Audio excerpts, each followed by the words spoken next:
வட சென்னையில் மணலி பகுதியில் பல நிறுவனங்கள் செயல்பட்டுட்டு வருது.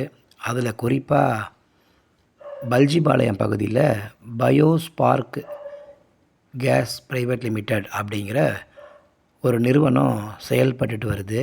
இது சென்னை மாநகராட்சியினுடைய கட்டுப்பாட்டின் கீழே இந்த நிறுவனம் செயல்பட்டுட்டு வருது.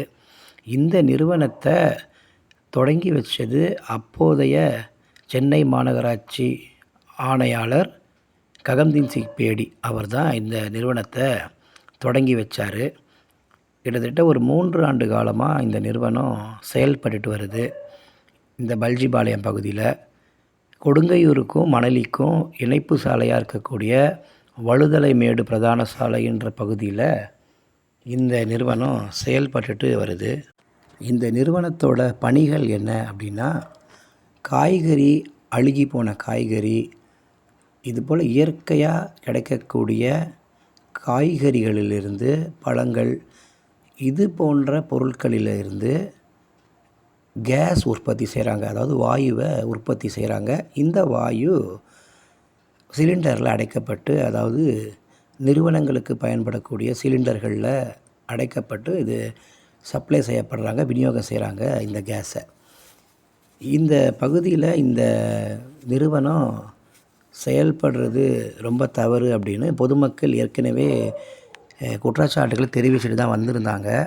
ஏன்னா இந்த நிறுவனத்துடைய வெளியேற கேஸ் இந்த மணலி பகுதியில் அந்த கேஸ் வாடை, அந்த கேஸுடைய வாடை எல்லா இடத்துலையும் பரவுது.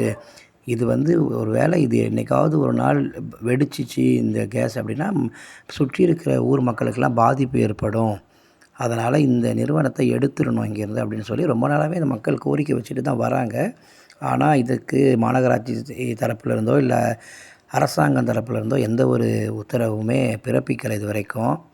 இந்த பகுதியில் இருக்கக்கூடிய இந்த பயோஸ்பார்க்கு கேஸ் பிரைவேட் லிமிடெட் இந்த நிறுவனத்துக்கு பக்கத்திலேயே கிட்டத்தட்ட 5 ஏக்கர் நிலப்பரப்பில் மாநகராட்சி பூங்கா ஒன்று ஆரம்பிச்சிருக்காங்க. அந்த பூங்காவுடைய பணிகள்லாம் முடிஞ்சிருக்கு. இன்னும் கொஞ்ச நாளில் அது மக்கள் பயன்பாட்டுக்கு வரும்னு சொல்லியிருக்காங்க. அப்படின்னும் போது இந்த கம்பெனியிலேருந்து வெளியேறக்கூடிய வாயு பக்கத்திலே இருக்கக்கூடிய பூங்காவில் நடைபயிற்சி செய்கிற பெரியவங்களாக இருக்கட்டும், அங்கே பொழுதுபோக்குக்காக போகக்கூடிய சிறுவர்களாக இருக்கட்டும், யாராக இருந்தாலும் அந்த கேஸ் வாயு அந்த பிள்ளைங்களுக்கு பாதிப்பை ஏற்படுத்தும், அந்த முதியோர்களுக்கு பாதிப்பை ஏற்படுத்தும். அதனால் இந்த நிறுவனத்தை இங்கேருந்து எடுக்கணும்னு சொல்லியிருந்தாங்க. ஆனால் இதுக்கு அரசாங்கம் தரப்பும் சரி, மாநகராட்சி தரப்பும் சரி, இந்த கோரிக்கைக்கு செவி சாய்க்கவே இல்லை. இன்றைக்கி சரியாக இரவு ஒரு 9 மணி இருக்கும்.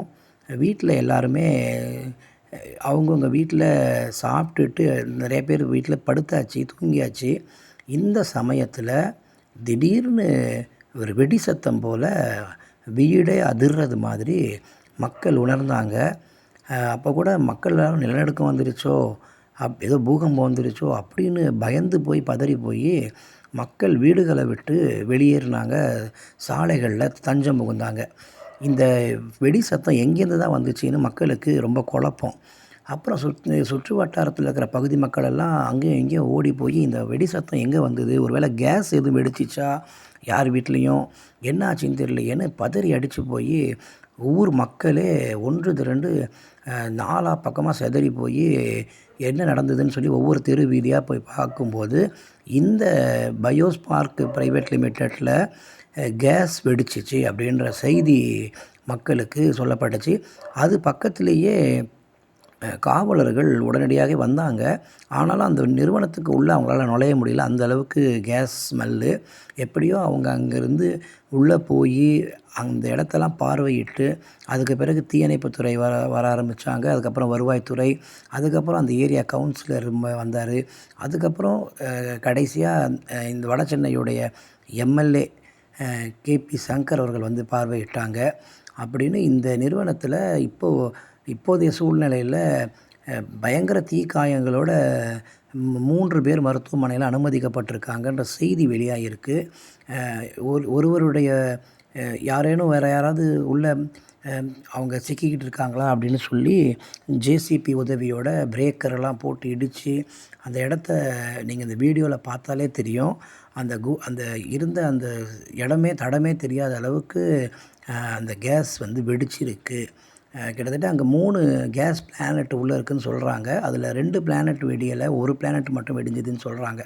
அந்த ஒரு பிளானட் வெடிஞ்சதுக்கே பக்கத்தில் இருக்கிற தென்றல் நகர், இந்த பக்கத்தில் இருக்கிற கக்கன்புரம், அதுக்கு பின்னால் பகுதியில் இருக்கிற படவேட்டம்மன் கோயில் தெரு, இந்த சைடில் இருக்கக்கூடிய இந்த திருத்தங்கநாதர் காலேஜ், இதெல்லாமே வந்து அந்த பகுதிகள் வரைக்கும் இந்த சத்தம் கொடுங்கையூர் வரைக்கும் கேட்டுச்சு அப்படின்னு கூட சொல்கிறாங்க. மணலி சுற்றுவட்டார பகுதி முழுக்க இந்த கேஸ் வெடித்த சத்தம் கேட்டுச்சு அப்படின்னு மக்கள் எல்லாம் சொல்கிறாங்க. அந்த அளவுக்கு வீடே அதிரக்கூடிய சூழ்நிலையில் இந்த கேஸ் எரிவாயு வெடிச்சிருக்கு இன்றைக்கி. இதனால் பயங்கர போக்குவரத்தும் கூட நெரிசல் ஏற்பட்டது. ஏன்னா மக்கள் எல்லாம் வீதியில் வந்து இந்த கேஸ் கம்பெனியை கண்டிப்பாக மூடியே ஆகணும் அப்படின்னு மக்கள் சாலை மறியல் பண்ண ஆரம்பிச்சிட்டாங்க. பொதுவாக 10 மணிக்கு மேலே இந்த தெருவுக்கு போகவே முடியாது. ஏன்னா அவ்வளோ ஜிலோன்னு இருக்கும் ரோடு. ஒருத்தருடைய நடமாட்டத்தை பார்க்க முடியாது. மற்றவங்க புதுசாக ஏரியாவுக்கு வரவங்க கூட பயப்படுவாங்க இந்த தெரு வழியாக வர்றதுக்கு, ஆள் நடமாட்டமே இல்லையே அப்படின்னு சொல்லி. ஆனால் இன்றைக்கி மணி 1 மணி ஆகுது. 11 மணியிலிருந்து 9 மணிலேருந்து கூட்டம் வர ஆரம்பித்தாங்க. மக்கள் எங்கெங்கேருந்தோ புறப்பட்டு என்ன நடந்துச்சு, ஏன் இந்த வெடி சத்தம் அப்படின்னு இந்த செய்தி காட்டு தீயாக பரவுச்சு லோக்கல் வாட்ஸ்அப்பில். உடனே இதை கேள்விப்பட்ட மக்கள் எல்லாம் சாரையாக வந்து கூட்டமாக வந்து சாலை மறியலில் ஈடுபட்டாங்க. அதுக்கு பிறகு எம்எல்ஏ சங்கர் அவர்கள் பேச்சுவார்த்தையில் ஈடுபட்டார்.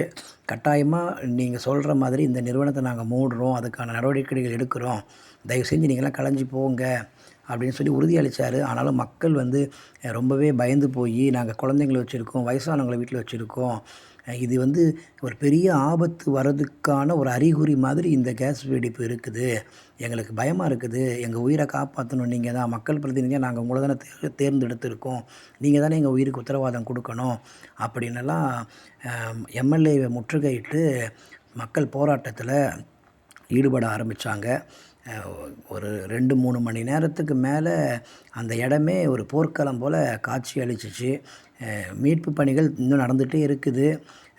அதற்கான வேலைகள் எல்லாமே துரிதமாக காவல்துறையாக இருக்கட்டும், தீயணைப்புத்துறையாக இருக்கட்டும், இன்னும் கூட அங்கே இருக்கக்கூடிய சமூக ஆர்வலர்கள், இன்னும் கூட அந்த பகுதியில் இருக்கிற வருவாய்த்துறையை சார்ந்த அதிகாரிகள் எல்லாருமே வந்து அந்த இடத்த வந்து முகாமிட்டிருக்காங்க.